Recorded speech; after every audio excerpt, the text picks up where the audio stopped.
বোনকে রক্ষা করে। রাক্ষস, যত রাক্ষস আছে এখন দেশে নামছে, প্রত্যেকটা রাক্ষসকে যাতে বধ করতে পারে এইসব ভাইয়েরা।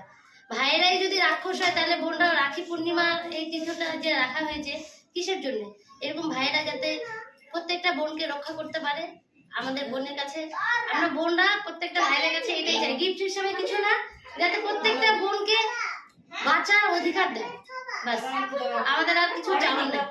রাখি পূর্ণিমা বলে না, প্রত্যেকটা মানে সুখ দুঃখে সব সময় যাতে ভাই বোনরা তাদের পাশে থাকে। একদম কথা। আমাদেরকে যদি সম্মান করা হয়, প্রত্যেকটা বোনকে যাতে আমাদের ভাইয়েরা সম্মান করে। রাস্তাঘাটে কেন, যেখানেই যখনই যে অবস্থায় যাতে দেখে, আমাদের ভাইরাও যাতে সেই বোনদেরকে বিপদের থেকে রক্ষা করতে পারে। এটাই আমাদের এই বছরে রাখি, প্রত্যেক বছরে রাখিতে যাতে প্রত্যেক বোনদেরকে যাতে এইভাবে ভাইয়েরা পাশে থাকে।